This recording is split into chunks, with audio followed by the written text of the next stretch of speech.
네, 할렐루야. 큰 은혜 받으신 줄로 믿습니다. 감사드립니다.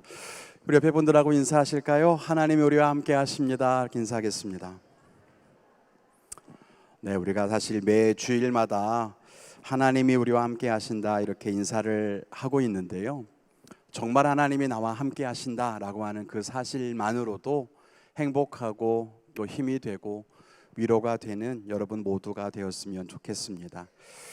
우리가 지난 2주간에 걸쳐서요, 진짜와 가짜에 대해서 이야기를 했었죠. 진짜랑 너무 비슷해서 진짜처럼 보이지만 실제로는 또 그 진짜만큼의 가치가 있는 것도 아니고, 또 진짜가 가지고 있는 그런 능력도 없는 그런 가짜들, 우리 안에 굉장히 좀 많이 있었습니다.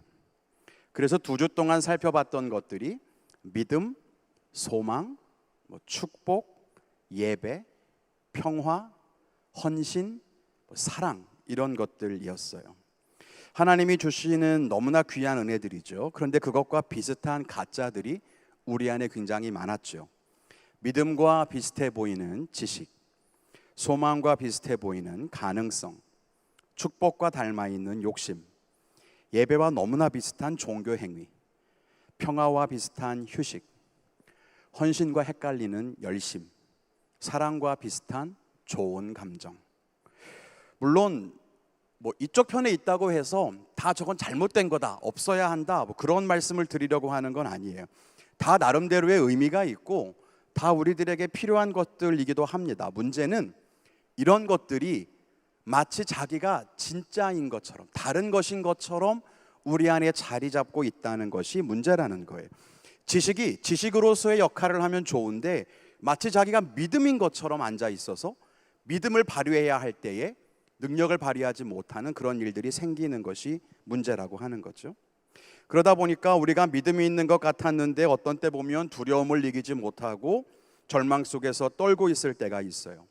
하나님이 주시는 평화가 분명히 내 안에 있다라고 생각을 했는데 인생의 문제 앞에서 늘 요동하고 흔들리는 모습을 보이죠. 가능성이 없다고 절망해요. 왜 그럴까요? 우리가 진짜를 갖고 있지 않기 때문은 아닐까? 이런 이야기들을 2주 동안 함께 이야기를 해봤습니다. 지난주까지 우리가 7개의 진짜와 가짜를 살펴봤거든요. 그런데 여전히 우리 안에는 진짜의 모습을 하고 있는 가짜가 여전히 너무나 많습니다. 오늘도 함께 말씀을 보면서 우리 안에 있는 이 가짜를 버리고 하나님이 주시는 진짜를 마음 가운데 품는 그런 시간이 되었으면 좋겠습니다. 첫 번째는 진짜 정의와 정죄를 구별해야 한다는 것입니다. 요즘도 그런지 모르겠지만 광화문 앞에 가면 희한한 광경을 볼 수 있습니다. 광화문 광장이나 시청 앞에 가면은요, 현 정권에 대해서 반대하는 시위와 또 정부를 지지하는 시위가 동시에 진행될 때가 있습니다. 한쪽에서는 잘한다라고 외치고 한쪽에서는 못한다라고 소리칩니다. 어떤 정부가 들어서건 똑같아요. 항상 이 일들이 반복됩니다. 그런데 이 모습이 희한하다는 건 아니에요. 정말 희한한 건 저 양쪽 진영 모두에 하나님을 믿는 사람들이 꽤나 많이 있다는 사실입니다. 실제로 제가 운전을 하면서 광화문에서부터 서울대학교 병원을 가느라고 창덕궁 쪽으로 이렇게 이동해 갈 때가 있었는데요, 그 짧은 길을 가는 동안 정부를 규탄하는 시민대회에서도 찬송가 소리가 나오는 걸 들었고, 조금 지나니까 정부를 지지하고 한미 평화를 외치는 그런 진영에서도 찬송가 소리가 나오는 걸 들었어요. 똑같은 찬송가인데 한쪽은 지지하는 쪽에서 한쪽은 반대하는 쪽에서 아주 뜨겁게 흘러나왔던 그런 찬송가를 들었던 적이 있습니다. 희한한 일이죠.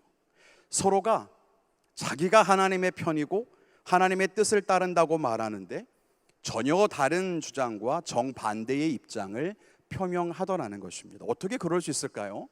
한 가지 이슈에 대해서 하나님이 어떻게 동시에 서로 다른 뜻을 가지고 있는 것처럼 보일 수 있을까요? 왜 그리스도인들은 하나님의 정의를 외치면서 서로 반대편에 서서 싸우는 것일까요? 그 이유는 우리가 가지고 있다고 생각하는 그 정의, 내가 정의라고 생각하는 그것이 진짜 정의가 아니라 다른 것이기 때문일지도 모르겠습니다. 여러 가지로 설명할 수 있겠지만 저는 그것을 우리가 가진 정죄라고 한번 표현해 보겠습니다. 정의인 것처럼 보이지만 정의와 다른 가짜입니다. 우리는 하나님의 정의를 외치지만 사실은 정의를 위해서가 아니라 다른 사람을 공격하고 비난하는 데에 더 치중합니다. 내가 옳고 상대방이 틀렸다는 생각에 사로잡혀서 내가 추구하는 바가 곧 정의라고 생각하기 쉽지만 사실은 그것이 하나님의 정의가 아니라 타인을 정죄하려고 하는 우리의 교만과 죄성 때문이라고 하는 것을 우리는 분명히 알아야만 합니다. 그렇다면 하나님의 정의와 내가 가지고 있는 정죄는 뭐가 다른 걸까요? 먼저는 목적과 지향성이 다르다는 겁니다. 정의의 사전적인 의미를 보면 진리에 맞는 올바른 도리 이렇게 되어 있습니다. 즉 바르고 옳은 일을 의미하는 거죠. 반면에 정죄라고 하는 말은 죄가 있다고 단정한다는 뜻입니다. 죄라고 판단한다는 거예요. 서로의 의미가 다르죠. 그런데 오늘 말씀에 보면 하나님께서는 우리에게 정의를 행하라 이렇게 말씀하셨습니다. 그 말은 옳은 일, 바른 일을 행하라는 것입니다. 생산적이고 건설적인 것입니다. 무언가 선한 일을 행하고 하나님이 원하시는 일을 하는 겁니다. 반면에 정죄는 다른 사람의 행동을 판단하고 그것이 잘못되었다고 지적하는 겁니다. 내가 무언가를 행동하는 것이 아니라 그냥 다른 사람이 하는 것에 대해서 판단하는 것입니다. 하나님의 정의는 세상에 하나님의 나라를 세우고 거룩한 가치관을 만들어 가도록 우리에게 주어졌습니다. 그러나 우리는 정의를 외치면서 옳고 그름만 판단하고 다른 사람에 대해서 평가하고 잣대질합니다. 그리고 비난을 쏟아놓지요. 그래서 정의와 정죄는 그 목적이 다르다는 거예요. 그리고 이 둘은 그 결과도 다릅니다. 말씀드린 것처럼 하나님의 정의는 우리에게 행동을 요구합니다. 그래서 정말 우리가 정의를 행할 때 무언가 이 땅에 하나님의 뜻이 세워져 갑니다. 세상이 달라지는 거예요. 이전에 없던 것들이 새롭게 생기기도 합니다. 하나님의 마음이 세상을 덮어가게 됩니다. 그래서 이 땅에 하나님이 기뻐하시는 일들이 하나씩 만들어져 갑니다. 왜냐하면 정의를 행하니까. 그러나 정죄는 다른 사람을 판단하고 비난할 뿐 달라지는 것은 아무것도 없습니다. 서로를 향한 공격과 비난만 가득합니다. 다른 사람의 생각을 거절하고 거부합니다. 인정하지 않고 격려하지 않습니다. 다른 사람이 하려고 하는 일을 방해한다는 거예요. 자기는 아무것도 하지 않으면서 다른 사람을 평가합니다. 그건 옳지 않아. 그렇게 하면 안 돼. 이런 말만 반복하죠. 그래서 서로를 향한 비난은 결국 우리에게 분노로 이어지게 됩니다. 그리고 분노는 폭력적인 성향으로 변질되고 서로를 향한 직접적인 공격으로까지 확산되기도 합니다. 즉 정의는 건설적이지만 정죄는 파괴적이라는 거예요. 정의는 생산적이지만 정죄는 운동력을 잃어버립니다. 그래서 정의는 약한 것처럼 보이고 지금 당장 세상이 달라지지 않는 것처럼 보여도 움직이는 운동성이 있지만 정죄는 행동하는 것 같고 역동적인 것처럼 보여도 아무런 움직임이 없어요. 왜냐하면 모든 일에 브레이크를 걸기 때문입니다. 그런데 여러분, 하나님은 우리들에게 정의를 행하라고 말씀하셨다는 겁니다. 바르고 옳은 일을 너희가 하라는 겁니다. 그것이 하나님께서 원하시는 것이지 우리가 정의의 이름으로 서로를 공격하고 파괴하는 것은 하나님의 마음이 아닙니다. 그렇다면 우리가 다른 사람을 정죄하는 것보다 하나님의 정의를 행하는 데 힘써야 하는 어떤 특별한 이유가 있을까요? 먼저는 하나님의 뜻이 아닌 일들과 맞서 싸우는 것보다 하나님의 뜻을 행하는 것이 더 중요한 일이기 때문입니다. 물론 때로는 정의를 세우기 위해서 잘못된 것을 허물어야 할 때도 있을지도 모릅니다. 마치 새로운 건물을 세우기 위해서 이전의 건물의 잔재를 다 이렇게 좀 걷어내야 하는 것처럼 말이죠. 그럴 수도 있을 거예요. 그래서 우리는 정의를 이야기할 때 항상 잘못된 것과 먼저 싸우려고 합니다. 그게 없어져야 정의를 세울 수 있지 이렇게 생각해요. 그런데 여러분, 제가 여러분에게 말씀드리고 싶은 것이 뭐냐 하면 잘못된 것과 싸우느라고 옳은 일을 하지 못하는 것이 어리석은 일이라고 하는 것입니다. 예를 들어서 예수님께서 이 세상에 오셔서 공생애를 사셨잖아요. 이때 예수님은 수많은 바리새인과 서기관들, 즉 종교적인 위선에 가득한 사람들과 논쟁을 많이 하셨습니다. 그들의 잘못된 신앙을 깨뜨리셨고 그들의 위선을 다 드러내셨습니다. 하나님의 정의를 세우기 위해 필요한 일이었습니다. 그런데 예수님은 위선적인 종교인들이 사라지지 않고는 하나님의 나라를 세울 수 없어, 이렇게 말씀하시지 않았습니다. 이 땅에 가득한 율법주의와 형식주의적인 신앙을 다 뿌리 뽑아야만 거룩할 수 있는 거야, 이렇게 가르치지 않았습니다. 물론 때로는 그들의 위선과 형식적인 믿음, 율법주의적인 신앙 생활을 책망하시기도 했지만 예수님은 훨씬 더 많은 시간 동안 옳은 일을 행하셨다는 겁니다. 바르고 옳은 일, 그게 뭘까요? 복음을 전했고, 병자를 고치셨고, 억눌린 자를 위로하셨고, 죄인들에게 자유를 선포하는 그런 일들이죠. 거기에 훨씬 더 많은 시간을 쓰셨다는 거예요. 그래서 이 땅에 살아가는 사람들에게 소망을 주셨고 빛을 전해 주셨습니다. 얽매인 멍에와 사슬을 깨뜨리셨죠. 예수님이 만일 다른 사람을 정죄하는 일에만 매달렸다면, 잘못된 것들과만 계속 싸우려고 하셨다면 예수님은 아마 이 땅에 살아계시는 동안 이 모든 일들을 다 마무리하지 못했을지도 모릅니다. 왜요? 정죄는 끝이 없기 때문입니다. 여러분, 그러면 우리의 인생도 그래야 되지 않을까요? 우리가 만일 정죄에 빠져 있다면 그야말로 끝도 없는 굴레에 갇힌다고 하는 것을 알아야 돼요. 다른 사람들을 비난하다 끝나요. 잘못된 것만 지적하다가 끝나요. 근데 그게 아니라는 거죠. 그러기보다 하나님의 정의, 옳은 일을 행하는 데에 우리의 삶을 던지는 것이 훨씬 더 중요하다는 것을 알아야 합니다. 둘째는 죄를 판단하고 잘못을 비난하는 것이 우리의 몫이 아니기 때문이에요. 오늘 말씀 4절에 보면 눈이 높은 것과 마음이 교만한 것과 악인이 형통한 것은 다 죄다, 이렇게 말씀합니다. 타인의 죄를 비난하고 그들의 말과 행동이 옳은지 잘못인지를 판단하는 건 하나님의 몫이거든요. 그래서 이 정의라고 하는 히브리 말에는 재판한다는 의미가 들어 있습니다. 그런데 다른 사람을 정죄한다는 것은 하나님이 하시는 그 일을 내가 하려고 하는 교만한 일이죠.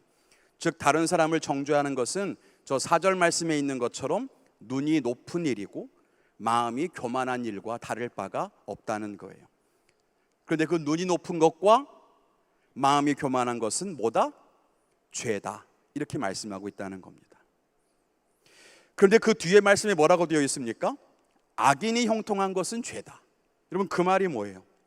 악한 사람, 잘못된 일을 행하는 사람이 형통하게 사는 것처럼 보여도 그것은 죄라는 겁니다. 그럼 그 죄는 누가 판단하시는 거예요? 하나님이 판단하실 겁니다. 그럼 그걸 우리가 판단할 이유는 없는 거예요. 악인이 형통한 거, 그들이 잘못하는 건 죄라고 이미 하나님께서 판단하시는 거예요. 악인이 형통하든 잘못된 사람이 잘 살든 그건 하나님께서 죄로 판단하시고 직접 형벌하실 겁니다. 오히려 그것을 정죄하려고 하는 내 마음이 교만하고 내 눈이 높아진다면 나도 같이 죄라고 하나님께 재판받을 수 있다는 거죠. 우리는 다른 사람을 정죄함으로써 자기의 의로움을 드러내려고 합니다. 마치 간음하다가 붙잡힌 여인이 예수님 앞에 왔을 때 그 여자에게 돌을 던지려고 했던 마음과 똑같은 거죠. 내가 저 여자에게 돌을 집어던져서 넌 죄인이야 라고 하면서 난 너와 달라 라고 하는 걸 드러내고 싶은 그런 마음처럼 넌지시 자기의 의로움을 드러내려고 하는 겁니다. 그건 하나님의 판단을 자기가 대신 내리려고 하는 잘못된 행동이라고 하는 겁니다. 그러므로 우리는 다른 사람을 정죄하고 그들의 잘못을 드러내고 비난하기보다는 하나님이 내게 행하라고 하신 일에 힘쓰는 것이 맞습니다. 이 나라 구석구석 여러분 마음에 안 드는 일들이 있죠. 여러분 그 일과 싸우고 그것을 비난하고 욕하기보다 그러면 하나님이 원하시는 모습은 무엇인가? 라고 하는 것을 알고 그 일을 어떻게 만들어갈 수 있을까를 고민하고 실천하는 청년들이 되기를 주님의 이름으로 축원합니다. 우리 교회, 우리 청년부 안에 여러분 마음에 안 드는 거 있잖아요. 여러분 답답하고 말도 안 된다 생각하는 그런 일들이 있죠. 근데 그걸 욕하고 그래서 청년부에 대해서 거절하려고 하지 말고 그럼 어떻게 하면 청년부를 아름답게 만들어갈 수 있을까를 여러분들이 실천하는 삶을 살아야 한다는 겁니다. 그 선한 일들을 고민하고 실천해야 돼요. 그래야 청년부가, 교회가, 이 나라가 더 좋은 모습으로 달려갈 수 있지 않겠습니까? 내가 원하는 대로 하는 것이 정의가 아닙니다. 하나님의 마음이라고, 하나님의 뜻이라고 섣불리 생각하며 파괴적인 정죄에 빠지지 말고 하나님의 정의를 위해서 옳은 일, 선한 일, 그 일들을 행하고 거룩한 일에 힘쓰는 우리 유비끝 청년들이 되기를 주님의 이름으로 간절히 축원을 드립니다. 두 번째 살펴볼 진짜와 가짜는 진짜 승리와 자기 영광을 구별하라는 것입니다. 앞에서 예수님의 이야기를 잠깐 했지만 여러분, 예수님이 죽음을 이기고 승리하셨다는 거 여러분 정말 믿으십니까? 그 하나님이 여러분들을 승리하게 하실 것도 믿으십니까? 그럼 여러분, 우리가 믿는다는 그 승리는 대체 뭡니까? 이 승리에도 진짜와 가짜가 있다는 것을 알고 계십니까? 보통 승리한다고 하면 우리가 생각하는 것은 영광스러운 장면을 떠올립니다. 경기를 마치고 우승컵을 높이 드는 모습, 연예인들이 시상식에서 상을 받으면서 하나님께 영광 돌립니다 라고 말하는 모습, 좋은 대학에 들어가거나 큰 고난을 견디고 인생 역전을 이뤄내는 모습, 나를 무시하는 사람들 사이에서 자존심을 지키고 사람들의 코를 납작하게 해주는 그런 모습, 이런 것들이 승리라고 생각하기가 쉽죠. 그런데 과연 그럴까요? 때로 우리가 생각하는 그런 승리가 사실은 진짜 승리가 아니라 자기 스스로 높아지고 영광을 얻으려고 하는 우리 욕심이라고 하는 사실을 우리는 잊어서는 안 될 것입니다. 진짜 승리는 그런 것이 아닙니다. 승리에 대해 이야기를 할 때 우리가 기억해야 하는 몇 가지 사실이 있습니다.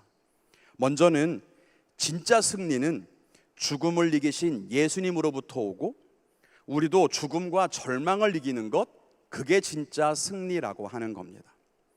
고린도전서 15장에 보면 우리 주 예수 그리스도로 말미암아 우리에게 승리를 주시는 하나님께 감사한다, 이런 표현이 등장합니다. 우리가 얻을 수 있는 승리가 누구로부터 온다고요? 예수 그리스도로부터 온다는 겁니다. 그리고 이 말은 그 앞에서 설명하고 있는데요, 예수 그리스도가 죽음을 이기고 부활하신 것처럼 우리도 죽음을 이기고 다시 부활할 것을 의미하는 겁니다. 즉 죽은 자들이 썩지 아니할 것으로 다시 살아나고 영광스러운 몸으로 부활하는 것, 그게 진짜 하나님 안에서 누리는 승리라는 겁니다. 여러분, 진짜 승리는 안 죽는 게 아니에요. 죽음을 이기는 것이 승리인 겁니다. 죽음에서 다시 살아나는 것이 승리라고 하는 거죠. 이 말씀을 조금 더 확장해 볼까요? 여러분, 우리의 삶에는 너무나 많은 죽음이 존재합니다. 삶에서도 날마다 우리는 죽음을 경험합니다. 자존심이 죽어요. 우리의 꿈과 소망이 죽습니다. 세상의 시련 속에서 또 환난 때문에 절망하고 상처 입고 깨어지며 삽니다. 날마다 우리는 그런 죽음을 경험해요. 그런데 그때마다 우리는 이렇게 기도합니다. 하나님, 우리가 이 싸움에서 지지 않게 해주세요. 그리고 승리하게 해주세요. 이렇게 기도한다는 거예요. 그런데 여러분, 삶에서 어려움 당하지 않는 것이 승리가 아닙니다. 한 번도 지지 않고 넘어지지 않고 실패하지 않는 것이 승리가 아니에요. 아까 앞에 말씀에 뭐라 그랬습니까? 진짜 승리가 뭐라고요? 죽지 않는 것이 아니라 죽음에서 다시 살아나서 영원한 삶을 사는 것이 승리라고요. 그러니까 실패하지 않는 것이 승리가 아니라 실패해도 다시 일어설 수 있는 것이 승리인 거예요. 넘어져도 다시 일어날 수 있는 게 승리입니다. 그러니까 여러분, 실패와 실수를 너무 두려워하지 말아요. 요즘 청년들을 볼 때 너무나 안타까운 것이 있어요. 청년들이 도전하려고 하지 않는다는 겁니다. 실패하는 것을 너무나 두려워하기 때문입니다. 실수하지 않을 수 있는 완벽한 선택은 무엇일까를 너무 고민해요. 그래서 선택과 결정을 잘 못해요. 근데 여러분, 잘못된 선택이면 어때요? 여러분의 결정이 좀 실수이면 어때요? 다시 일어나 도전하면 되는 거죠. 그렇게 죽음을 이기고 다시 주님과 동행하며 살아가는 것, 여러분, 그게 진짜 승리하는 삶이라고 하는 것을 우린 결코 잊어버리면 안 된다는 것입니다. 둘째로 기억할 것은 믿음으로만 승리할 수 있다는 것입니다. 세상은 우리를 넘어지게 만들려고 합니다. 그러나 하나님께로부터 난 자마다 세상을 이긴다, 이렇게 말씀합니다. 그리고 세상을 이기는 승리는 바로 우리의 믿음입니다. 때로 이 승리는 우리가 생각하는 것처럼 영광스러운 모습이 아닐 수도 있습니다. 여러분, 예수님의 모습을 한번 기억해 보세요. 예수님이 십자가에 달려 죽으신 게 어떻게 승리가 될 수 있습니까? 패배죠. 아브라함이 하나님의 약속을 듣고서 얻은 아들은 이삭 하나에 불과합니다. 그게 어떻게 승리입니까? 실패죠. 그렇지 않습니까? 그런데 우리는 알고 있다는 거예요. 예수님의 그 죽음은 오히려 죽음을 이기는 승리의 걸음이었고, 아브라함에게 있던 그 하나뿐인 아들 이삭은 온 인류를 구원하는 첫 출발점이 되었다는 겁니다. 우리의 삶도 그래요. 여러분이 정말 승리하는 삶을 살고 싶으십니까? 그러면 여러분, 영광스러운 모습에 너무 집착하지 마세요. 그게 중요한 게 아닙니다. 때로는 실패하는 것처럼 보일 수도 있고 모든 것이 다 끝난 것처럼 보여도 우리에게 믿음이 있다면 우리의 모든 길이 결국은 승리로 이어지고 있다는 사실을 우리는 꼭 기억해야 할 것입니다. 여러분의 지금 모습이 영광스러운 모습이 아니라고 해도 괜찮아요. 이 길이 승리로 이어진다는 것을 믿으면 된다는 거예요. 그리고 셋째는, 진짜 승리는 세상적인 방법과 다르다고 하는 것을 우린 기억해야 합니다. 여러분의 자존심을 지키기 위해서 싸우는 것보다 자존심이 상하더라도 용서하고 품어주는 것이 승리입니다. 여러분이 주식이나 다른 일들을 통해서 1억 원을 벌기 위해 다른 사람 눈에서 눈물 나게 하는 것이 승리가 아니라 어려운 사람들에게 나눠주기 위해 나의 용돈을 나눌 수 있는 것이 승리입니다. 하나님의 일을 할 시간을 아껴서 내가 원하는 시험에 합격하고 내가 원하는 일을 이루는 것이 승리가 아니라 하나님의 나라를 위해 나의 계획을 미룰 줄 아는 것이 진짜 승리입니다. 왜냐하면 경기에서 승리하려면 그 경기의 룰을 지켜야 하듯이 우리가 영적인 전쟁에서 이기기 위해서는 영적인 규칙을 따라야만 하기 때문입니다.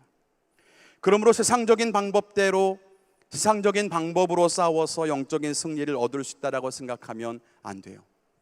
세상적인 방법으로는 결코 우리가 원하는 하나님의 아름다운 영광된 삶을 살아갈 수가 없기 때문입니다. 그리고 네 번째는 다른 사람과의 싸움이나 세상과의 싸움에서 이기는 것이 아니라 죄와 싸워 이기는 것이 진짜 승리라고 하는 겁니다. 타협하지 않는 것, 유혹에 넘어가지 않는 것, 풍랑에 쓰러지지 않는 것이 승리입니다. 그렇게 거룩하고 정결하게 살아가는 것이 진짜 승리인 거예요. 저 사람과 싸워서 나의 자존심을 지키는 게 승리가 아니라 그 사람과의 갈등 속에 죄를 짓지 않는 게 승리예요. 세상에 맞서서 나의 뜻을 관철시키고 내가 원하는 것을 이루는 게 승리가 아니라 내가 원하는 것을 이루기 위해서 악한 방법을 사용하지 않고 선한 길을 걸어갈 수 있는 것, 그게 승리라는 거예요. 우린 결코 그것을 잊어버리면 안 됩니다. 그러니까 이 승리는 내가 영광스럽다고 생각하는 것과는 너무나 다른 모습인 거죠. 이게 진짜 승리입니다. 바라게 누리 사랑하는 청년들과 성도님들이 진짜 승리하는 삶을 살게 되기를 주님의 이름으로 간절히 축원을 드립니다.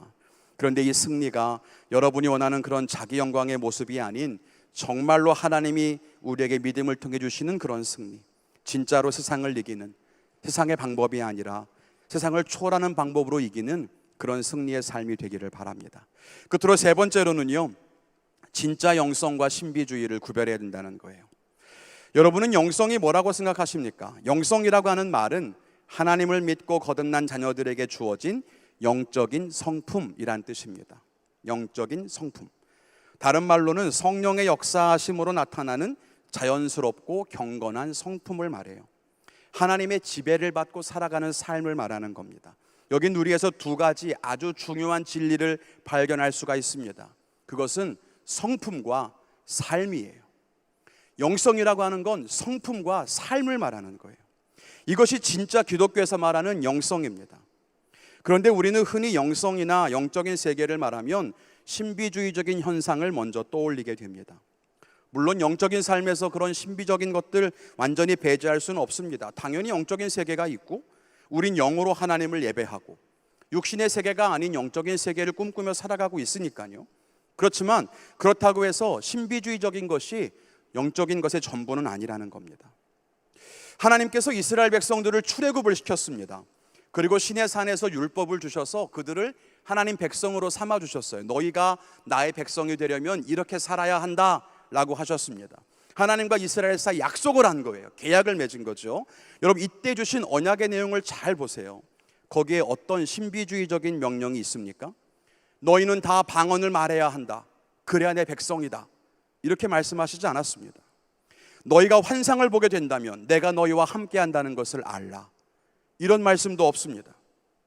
꿈을 통해서 진리를 분별해라. 여러분, 그런 말씀 없습니다. 오히려 뭐라고 말합니까?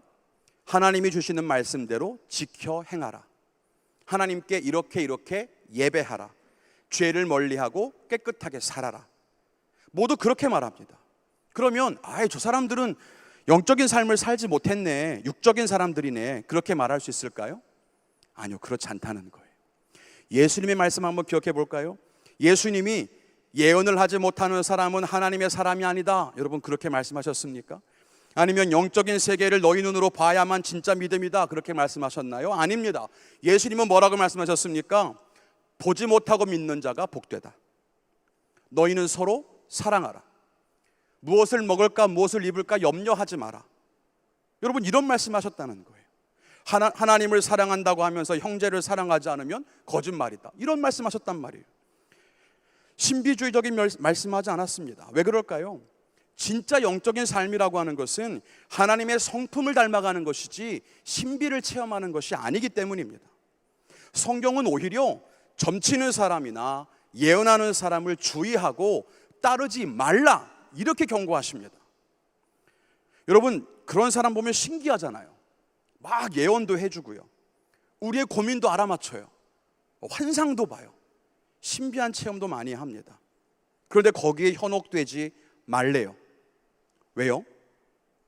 귀신도 그런 일들을 행할 수 있기 때문입니다. 진짜 거룩한 영적인 사람은 그래서 신비로운 현상을 통해서가 아니라 그의 삶으로 알아볼 수 있는 겁니다. 예언을 한다고 하면서 거짓말하는 것이 어떻게 영적일 수 있겠습니까?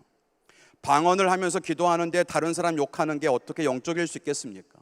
환상을 본다고 하면서 순종하는 것은 하나도 없고 거룩한 모습을 찾아볼 수 없다면 그게 어떻게 영적이라고 이야기할 수 있겠습니까? 그렇지 않아요. 성경은 뭐라고 말합니까? 내가 천사의 말을 할지라도 사랑이 없으면 울리는 꽹과리와 같다.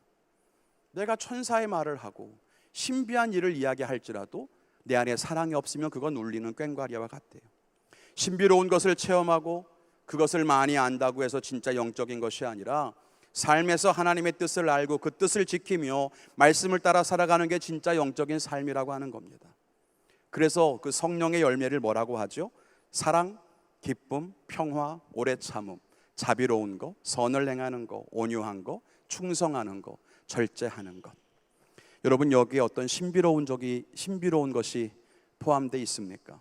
없어요. 그런데 왜 우리는 자꾸만 신비로운 것이 진짜 영적인 것이라고 착각할까요? 여러분 그건 다른 종교와 우상 숭배의 영향 때문이에요. 다른 종교들을 보세요. 신비로운 체험도 있습니다. 정말 귀신이 역사하는 많은 신기한 현상들도 있어요. 그럼 그게 영적인 걸까요? 다른 종교에서 말하는 영적이다라고 하는 것은요, 영적인 존재와의 접점을 이야기해요. 귀신을 본다, 귀신과 이야기를 한다, 이런 게 영적이라고 생각하는 거예요. 그런 관점의 영향을 받다 보니까 기독교의 영성이 혼란스러워졌습니다. 여러분 기독교의 영성은 귀신처럼 어떤 영적인 존재와의 접촉을 말하는 게 아니에요. 그래서 성령이 영이니까 어떤 성령과의 접점, 성령의 음성, 체험, 이런 것들을 자꾸만 이야기해요. 성령이 뭘 보여주신다고 하고 그게 마치 영적인 것처럼 생각하는데 여러분 그건 기독교적인 영성이 아니라 다른 종교에서 말하는 영적인 신비주의에 불과한 거예요. 진짜 기독교의 영성이 뭔지 아십니까? 영적인 존재와의 접촉이 아니라 영이신 하나님을 닮아가는 거예요. 그게 영성이에요. 영적인 존재와 접촉을 통해서 내가 그분의 무언가를 체험하는 게 아니라 영이신 하나님의 성품을 닮아가는 것, 영이신 하나님의 가르침대로 살아가는 것, 그게 진짜 영성이라고 하는 겁니다. 이것을 오해하면 우리의 삶에는 아무런 어떤 성령의 열매를 맺지 못한 채 이상한 현상에만 빠져서 헛된 인생을 살아갈 수밖에 없습니다. 하나님의 진리의 말씀대로 살지 못하고 세상 사람들이 추구하는 헛되고 가증한 것들만 쫓아가게 된다는 것입니다. 여러분 그리스도인은 세상 사람들과 다르게 살아가는 것이다 이렇게 배웠죠. 그리고 그렇게 세상과 다른 것, 세상과 구별되는 것, 그것을 거룩이라고 합니다. 이 정도는 유비크 청년부라면 다 알고 있을 거라고 생각해요. 거룩은 뭐다? 세상과 구별되는 것이다. 그럼 여러분 세상 사람과 다르다고 하는 것은 뭘까요? 여기엔 두 가지가 있어요. 하나는 우리가 잘 알고 있는 것처럼 세속적인 모습을 버리는 것, 그리고 또 다른 하나는 잘못된 영적인 모습을 버리는 것. 재물을 쫓아다니고 성공과 세상의 축복과 쾌락을 추구하는 세속적인 모습도 버려야 되지만 세상 사람들이 추구하는 것과 같은 잘못된 영적인 모습도 버려야 돼요. 오늘 내게 주신 하나님 말씀은 뭘까? 하나님 내게 주시는 말씀, 오늘의 말씀 하나만 픽해 볼게요. 짠! 오늘은 마음에 드는 게 없네. 하나님 다시 한 번 주세요. 여러분, 점치는 거랑 뭐가 달라요? 하나님 부르짖어 기도했는데 아무런 음성이 들려줘. 오늘은 하나님 댁에 말씀이 없으시네. 여러분, 이게 무당에게 가서 점치는 것과 뜻을 구하는 것과 뭐가 달라요? 그런 것과 달라야 된다는 거예요. 우리 유비크 청년들이 진짜 성경적인 영성을 회복하고 그것을 통해 하나님의 영광된 삶을 살아가는 믿음의 청년이 되기를 주님의 이름으로 간절히 축원을 드립니다. 이제 말씀 맺겠습니다. 찬양팀은 나와서 기도를 준비해 주시고요. 우리 진짜와 가짜에 대한 이야기를 3주 동안이나 이야기하다 보니까 제 안에도 이런 생각이 듭니다. 우리 안에 제대로 된 게 있긴 한가?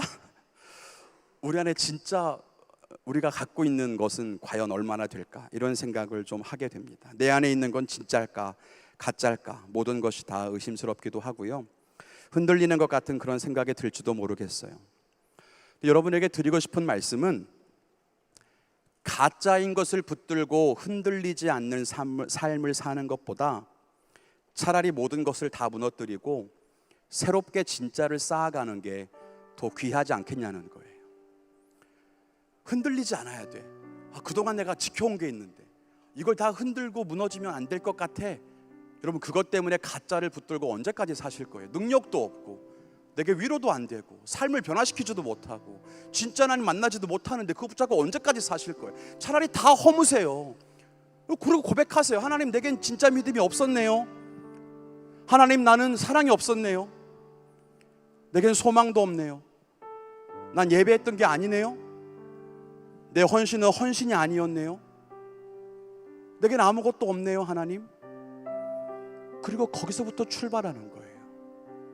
여러분, 그게 진짜 능력 있는 삶이 아닐까요?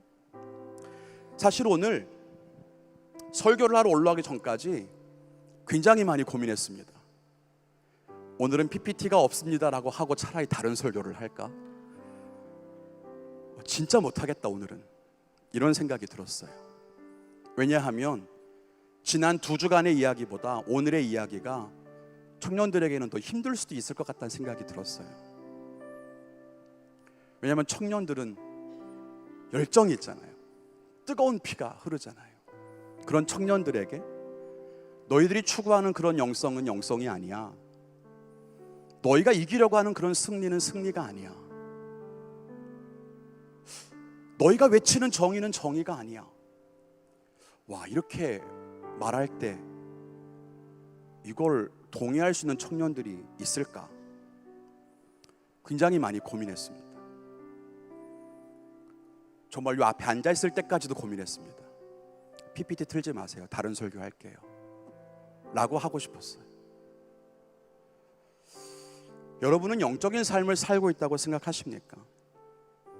예배를 드리고 찬양할 때 마음이 뜨겁고 방언으로 기도할 줄 알고 하나님의 음성을 듣고, 그러니까 신비로운 세상을 경험하면 할수록 영적으로 깊어진다고 생각하십니까?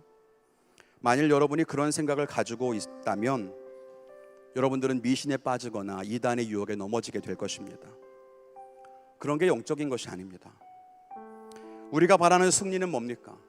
높아지고 화려하고 다른 사람을 이기고 무릎 꿇게 만들고 하는 게 승리라고 생각한다면 우리는 가짜 승리에 넘어지게 될 것입니다. 다른 사람을 정죄하고 내가 다 옳은 것 같고 그게 정의가 아니라는 거예요. 진짜 정의는 나의 옳음을 주장하는 게 아니라 하나님이 행하라고 하시는 일을 해나가는 것입니다.